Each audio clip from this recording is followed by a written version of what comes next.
성경 말씀 욥기서 24장 1절에서 25절을 보겠습니다.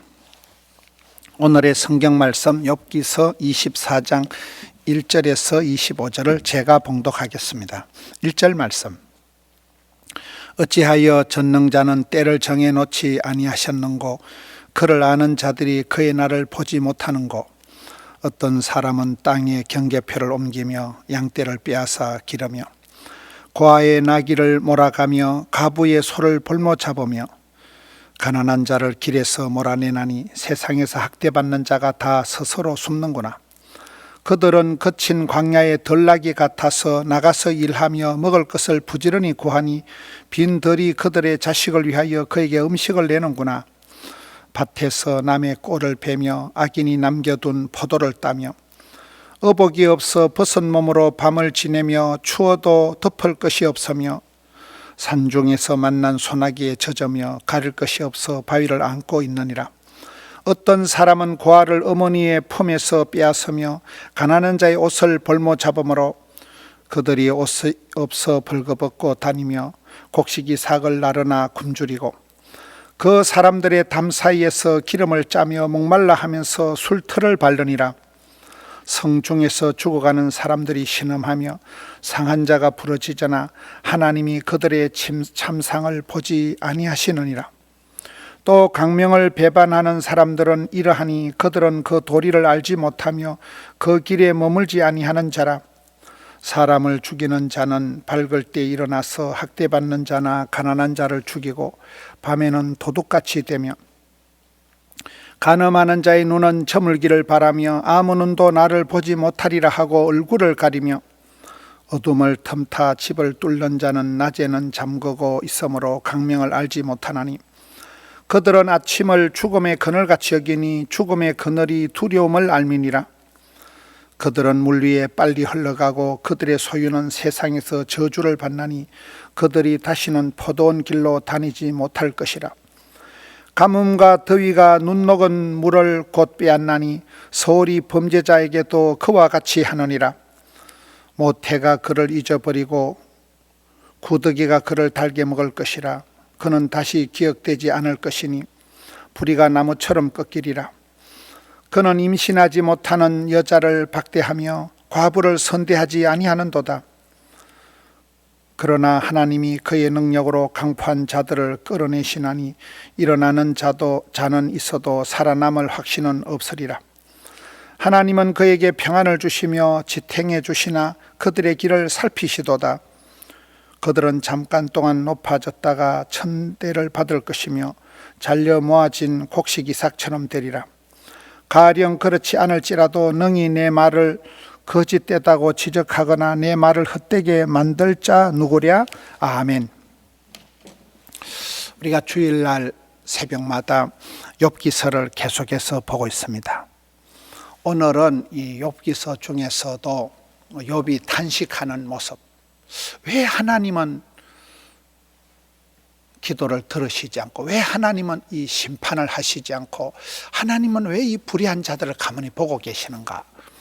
그런 하나님 앞에 단식하는 그런 욥의 고백입니다. 1절을 보겠습니다. 어찌하여 전능자는 때를 정해놓지 아니하셨는고. 욥이 볼 때 악한 자들은 심판을 받아야 되는데 악한 자들을 향한 그 심판의 때를 결정해 놓지 않은 것처럼 하나님을 향해서 단식을 하고 있는 내용입니다. 악한 자들이 빨리 망해야 되는데, 악한 자들이 반드시 심판을 받아야 되는데 하나님께서는 악한 자들을 무한정 가만히 두고 계신 것 같다는 단식입니다. 여러분, 코로나가 힘든 것이 예측이 안 되는 거잖아요. 이 코로나 바이러스가 언제 종식이 될지 아무도 모릅니다. 이렇게 해를 넘어가고 이렇게 길어질 줄은 아무도 몰랐습니다. 이 애매모호함, 결정이 안 되는, 내일 일을 알 수가 없는, 계속 확진자가 늘었다 줄었다, 이 애매함이, 이 불안함이, 불확실함이 사람을 굉장히 불안하게 만드는 거잖아요. 지금 욥이 그걸 고백하는 거예요. 악인을 심판한 날을, 타이밍을, 때를 정해놓아야 되는데 하나님께서는 이 악한 자들을 심판할 타이밍을 안 정해놓은 것 같이 답답하게 느껴지는 게 욥의 고백입니다. 2절부터 17절까지는 본문이 깁니다. 2절부터 17절까지는 이 악인들의 학대, 악인들의 착취, 악한 것들이 얼마나 못되게 살아가는가를 소상하게 기록을 하고 있습니다. 그러다가 12절에 가서 보면 12절 말씀을 봅니다. 욥기서 24장 12절. 12절에 가서 보면 성중에서 죽어가는 사람들이 신음하며 상한 자가 부르짖으나 하나님께서 그들의 참상을 보지 아니하시느니라. 하나님께서 이 불의한 것들에 대해서 무관심하다는 거예요. 이 나쁜 놈들이 계속해서 악한 일을 하는데 하나님께서는 그 신음하는 자들, 고통당하는 자들을 향해서 그들이 부르짖지만은 하나님께서는 그들의 참상을 보시지 않는다는 거예요. 하나님이 그들의 참상을 보지 아니하시느니라. 아웃 오브 사이트, 아웃 오브 마인드 이러잖아요.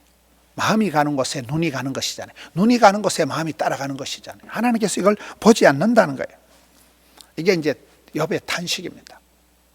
계속해서 고통이 길어지니까 여러분 계속 몸이 아프면 계속 고통이 길어지면 사람이 우울증이 오는 거예요. 사람이 절망이 되는 거예요. 희망이 절망이 되는 거예요. 욥의 고통이 심해지고 하나님께서는 이 불의한 자들에 대해서 관심을 안 가지는 거예요. 고통당하는 자들의 부르짖는 데 대해서 하나님께서 눈을 주지 않는다. 눈길을 주지 않는다. 보지 않는다는 거예요. 그렇게 이제 탄식을 하고 있습니다. 18절, 19절 말씀에 가서 보면 가뭄과 더위가 눈 녹은 물을 곧 빼앗나니, 눈 녹은 물이 이렇게 어떤 글에 보니까 봄이라는 건 뭐냐, 겨울에 눈이 이렇게 녹아서 물이 되고 겨울에 눈이 녹아서 물이 되는 게 그게 봄이라더라고요. 그 물이 이렇게 나뭇가지에 탁 물이 오른다 그러면 만물이 약동하고 이제 새싹이 돋는 거잖아요.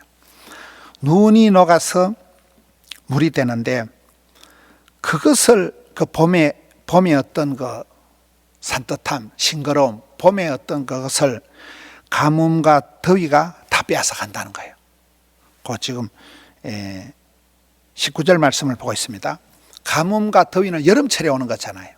이 19절 말씀에 보면 가뭄과 더위는 봄에 오는 그 눈 녹은 물이 이렇게 나와서 막 생기가 돋아나고 하는 것을 싹 빼앗아 간다. 마치 범죄자에게는 서울이, 지옥이, 심판이 그와 같다는 거예요. 한참 뭐가 되는 것 같지만은, 형통한 것 같지만은 하나님께서 싹 빼앗아 가신다는 거예요. 그게 19절 말씀이에요. 22절을 보면 그러나 하나님이 그의 능력으로 강포한 자들을 끌어내시나니, 하나님께서 그 강포한 자들을 반드시 심판하신다는 거예요. 끌어낸다는 거예요. 23절 하나님은 그에게 평안을 주시며 지탱해 주시나 그들의 길을 살피시도다. 하나님께서 의인에게는, 기도하는 사람들에게는 평강을 주시지만은 24절 그들은 잠깐 동안 높아졌다가 천대를 받을 것이며 잘려 모아진 곡식이삭처럼 되리라. 여러분 잠시 출세를 하고 잠시 성공을 하고 잠시 이제 높아져서 성공을 하는 것 같지만은 천대를 받고 그것이 마치 잘라가지고 모아둔 곡식단처럼 된다는 거예요. 여러분 알곡과 가라지가 있는데 성경에 보면 가라지 비유에 알곡과 가라지가 있을 때 가라지를 확 뽑아버리라 했을까요? 가만두라 했을까요? 가라지를 가만두라고 하는 거예요. 가라지는, 이 피는, 잡초는 잡초 근성이 있다고 굉장히 뿌리가 튼튼합니다. 알곡은 뿌리가 작아요. 벼는, 나락은 뿌리가 짧아요. 그러나 피는, 잡초는 뿌리가 길어요. 그래서 잡초를 한 뿌리 뽑으려고 하면 알곡이 뒤집어지기 때문에 하나님은 가라지를 가만두라는 거예요. 잡초를 가만두라는 거예요. 왜요? 심판 때가 되면 그것을 여기 보면 잘라가지고, 싹둑 잘라가지고 차곡차곡 쌓아둔, 모아둔 곡식 이삭단처럼 된다는 거예요. 여러분, 그렇게 무성하던 곡식이 싹둑 잘라서 쌓아두면 바짝 말라버리는 거예요. 바짝 말라진 것을 불을 싸지려면 뽀찌찌 꼬시시하고 치워버리는 거예요. 그게 심판 때의 악인들의 운명이라는 거예요. 한여름 여러분, 나무가 이파리가 곡식이 무성하게 자랄 때 보면 뭐 천하 없이 그냥 단단하게 자라지요. 그러나 그것이 잘라서 쌓아놓으면 땡볕에 말라서 바짝 꼬실해져 있을 때 불을 싸지르면 한 방에 그냥 뽀지직하고 치워버려요. 잿더미밖에 안 남는, 그게 악한 자들의 모습이라는 거예요. 하나님께서는 욥이 계속해서 탄식을 하고, 왜 하나님은 심판을 안 하시냐, 왜 심판하는 때를 안 보여주시는 거예요, 왜 이것들이 계속해서 잘 나가고 나쁜 것들이 왜 형통하냐는 거예요, 왜 이렇게 의인들이 고통당하냐는 거예요. 하나님께서는 이 사람들의 고통당하는 것을 외면하시고 바라보지도 않고 무관심하시다, 계속 그렇게 탄식을 하니까 이제 욥기서 오늘 24장 후반절에 가서 보면, 아니다, 하나님께서 심판을 하시는데 봄에 아무리 막 얼음물이 녹아가지고 눈이 녹아가지고 물이 찰랑찰랑하고 아주 생기와 소망이 돌아도 여름에 가뭄이 닥치면, 땡볕이 오면 그냥 다 말라버린다는 거예요. 아무리 한때 성공하고 높아지고 해도 싹둑 잘라서 쌓아놓으면 모아놓은 곡식단처럼 바짝 말라서 불을 지르면 그냥 한 방에 불사르고 잿더미밖에 남지 않은 그 악인들의 운명이 그렇다는 거예요. 여기에 이제 이 욥의 고백은 약간 절망적인 거, 탄식이거든요. 여러분, 하나님 앞에 울고 하나님 앞에 절망하고 하나님 앞에서 탄식을 하는 건 이게 일종의 기도예요. 하나님 앞에 우는 거죠. 답답하고 힘들다는 거죠.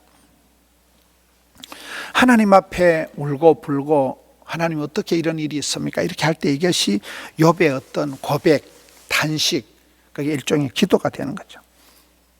한이 원한 맺힌 사연이 주께 상달이 되는 거죠. 그래서 하나님은 반드시 악인을 심판하신다는 거예요. 공의로우신 하나님께서는 반드시 때가 되면, 지금 아무리 성장하고 성공하고 무성하고 해도 그게 여름철에 잘 자란 곡식단이, 아니 봄철에 멋있게 생기가 도는 것이 여름에 땡볕이 가뭄이 오면 그것이 아무것도 아니듯이, 아니 여름철에 잘 자란 것이 가을철에 추수 때가 돼서 싹둑 잘라서 쌓아놓고 곡식단을 바짝 마를 때 불을 지르면 그냥 한 방에 다 뽀지직하고 사라지는 것처럼 악인들의 운명이 그와 같다는 거예요. 여러분, 오늘 말씀을 통해서 우리가 하나님의 때를 모르는 거예요. 그래서 우리 하나님 때를 기다려야 됩니다. 하나님의 때를, 심판의 때를, 축복의 때를 모르기 때문에 오랜 세월 동안, 여러분 사랑장에도 오래 참음, 성령의 열매도 오래 참음이 나오잖아요. 참고 버티고 개기고 인내하고 참는 가운데 하나님의 타이밍, 하나님의 때가 되면 우리가 보기는 천년 같았지만 하나님은 천년이 하루같이, 하루가 천년같이 하신다. 우리가 볼 땐 도무지 저것들은 심판받을 일이었고 저것들은 계속 잘 나가는 것 같지만은, 여름철에 그 무성한 것이 추수 때 곡식단을 쌓아놓고 불을 지르면 아무것도 아니에요.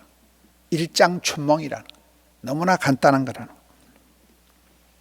우리가 현실이 너무나 답답하고 이해가 되지 않고 그럴 때 불가해적인 하나님, 하나님을 다 이해할 수는 없지만은 어려울 때는 고난당하는 자가 있느냐 기도해라, 즐거운 자가 있느냐 찬송을 불러라. 하나님 때를 기다리면서 어려우면 어려운 대로, 답답하면 답답한 대로, 힘들면 힘든 대로 그 어려운 시절을 잘 버티고 지내는, 그것이 고난이고, 그 고난을 잘 지내는 사람이 욥이잖아요. 욥이 탄식을 하면서 하나님 앞에 몸부림을 치면서, 어떻게 이런 일이 있습니까?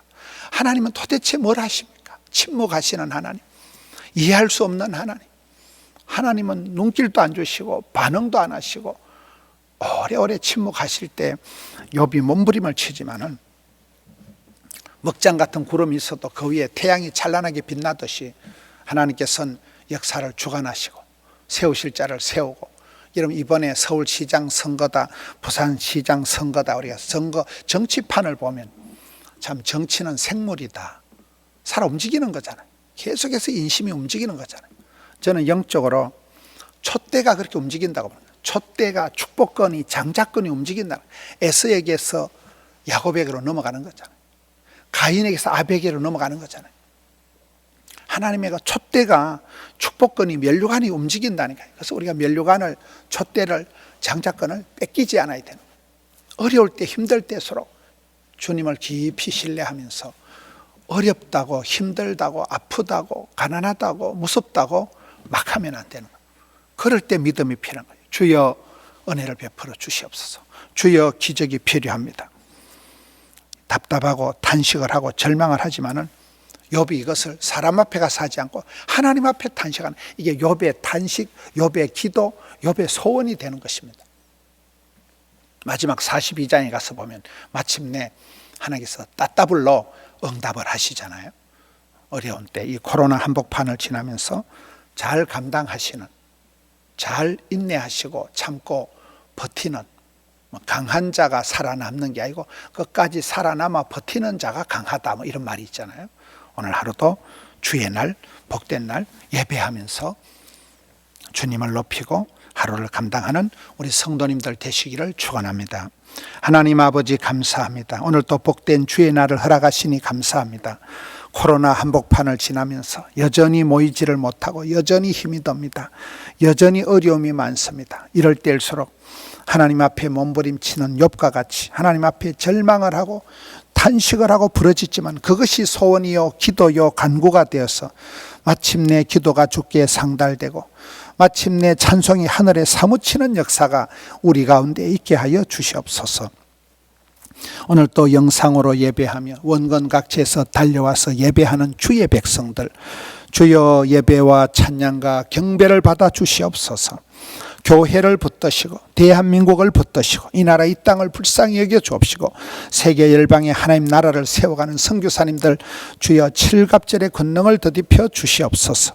어려운 때일수록 아버지의 본심을 기억하고 사명을, 사역을, 사람을 감당케 하여 주시옵소서.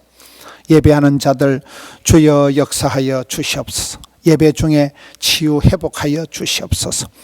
승리하신 부활의 주님을 삶의 현장에서 모시고 오늘 하루도 승리하게 하여 주시옵소서. 복중에 있는 아이에서부터 양로원에 누워 계신 어르신들까지 아버지 하나님 가정을 떠나 해외의 선상에 군문에 객지에 나가 있는 모든 믿음의 건속들을 거느려 주옵시고 영으로 하나 되고 영상으로 하나 되고 말씀과 기도와 찬양으로 하나 되어서 주님을 찬양과 경배를 올려드릴 때 주여 하늘문을 열어 주옵시고 주의 택한 백성들이 오니 두 손 들어 은총을 베풀어 주시옵소서. 감사를 드려올 때 예수님 이름으로 기도하옵나이다. 아멘.